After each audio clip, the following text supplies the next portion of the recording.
नमस्कार, मैं मनीष स्वागत करता हूं आपको अपने इस यूट्यूब चैनल पे। दोस्तों, भोपाल बोर्ड के जो वेबसाइट है उस पे जो नोटिस आई है वो चीज़ें आपने पढ़ रखी होगी, बहुत सारे लोगों ने बता भी रखा होगा। तो ये सब चीज़ें अपन डिस्कस नहीं करेंगे, सीधे मुद्दे की बात करेंगे कि जो आपका फोर्थ फेज का एग्ज़ाम है वो अभी तक क्यों शेड्यूल नहीं हुआ है, उसका सिटी इंटीमेशन क्यों नहीं आया है, क्या फोर्थ फेज में ही टोटल एग्ज़ाम ख़त्म हो जाएंगे या फिफ्थ फेज तक जाएगा। यही सब चीज़ों के संभावनाओं के बारे में अपन डिस्कस करेंगे।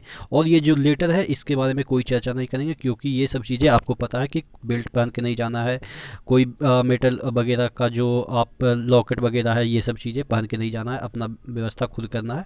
और ये सब चीज़ें है, ठीक है, ये सब चीज़ें तो आपको पता है।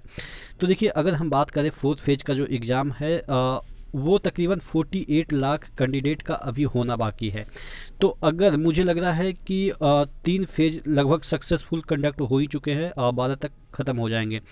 तो उसके बेस पे मुझे ये लगता है कि कहीं अगर लेट हो रहा है तो कहीं वो इस फोर्थ शेड्यूल में कहीं वो 48 जो लाख है, यानी कि जो 50 लाख टोटल बच्चे, जो बच्चे जिनका कि कोविड पॉजिटिव की वजह से नहीं हो पाया था, जिनका टेम्परेचर ज़्यादा था उसकी वजह से नहीं हो पाया था, तो उसको भी इंक्लूड करके ये 50 लाख का एक ही साथ करवा लें, ऐसा संभावनाएं जताई जा सकती है। हालांकि मैं ये कंफर्म नहीं बोल रहा हूँ, मैं तो ये कर रहा हूँ कि हो सकता है कि 2 फेज में हो जाए, फिफ्थ फेज तक चला जाए। जिस तरह से 23 लाख, कोई में 28 लाख इस तरह से लिए हैं अभी भी, कभी भी मतलब कि 30-32 लाख उन्होंने अभी एग्ज़ाम कंडक्ट नहीं कराया है।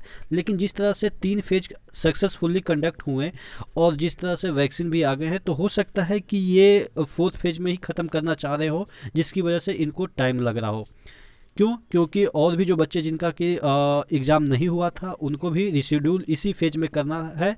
तो इस वजह से हो सकता है कि आपको टाइम लगे। अगर ऐसा होता है कि फोर्थ फेज का एग्ज़ाम में ही सभी का आपका एग्ज़ाम हो जाता है, तो मान के चलिए कि आपका 1 सप्ताह का टाइम लगने वाला है, यानी कि गैप मिनिमम 1 सप्ताह लगेगा। लेकिन अगर फिफ्थ फेज तक जाता है तो ये जो गैप आपका, जो 3 तारीख को आपका जो नोटिस है वो आ जाना चाहिए था, जो नहीं आया, सिटी इंटीमेशन का नोटिस तो और भी पहले आ जाता है, क्योंकि 10-12-15 दिन पहले आ जाता है। जो नोटिस है वो पहले आ जाता है, लेकिन सिटी इंटीमेशन डेट जो है वो 10 दिन पहले आता है, ठीक है। नोटिस और ये जो डेट वाला जो चीज़ है, दूसरे दोनों में अंतर है। एक सिर्फ इन्फॉर्म करने के लिए होता है और एक कंफर्म करने के लिए होता है। तो टोटल कहने का मतलब ये है कि अभी तक नहीं आया है, तो इसमें 2 पॉसिबिलिटी है कि आपका जो फोर्थ फेज का एग्ज़ाम है वो फाइनल रूप से हो जाएगा, उसमें सभी का इंक्लूड हो जाएगा। अगर ऐसा नहीं होता है तो फिफ्थ फेज तक जाता है, तो इसमें ज़्यादा से ज़्यादा 2-3 दिन और डिले होंगे। यानी कि आज अगर आप मान के चलो कि फोर्थ है, तो फिफ्थ सिक्स तक आपके नोटिस आ जाएंगे। यानी कि 3 दिन, आज कल परसों तक ये चीज़ें आपके नोटिस आ जाएंगे। लेकिन अगर इन तीनों दिन के अंदर नहीं आता है तो आप मान के चलिए कि कुछ बड़ा होने वाला है। बड़ा इन द सेंस कि अब एक ही बार में सभी का एग्ज़ाम हो जाएगा, ऐसा मतलब कि संभावनाएं जताई जा रही है, क्योंकि इतना डिले कभी नहीं हुआ था।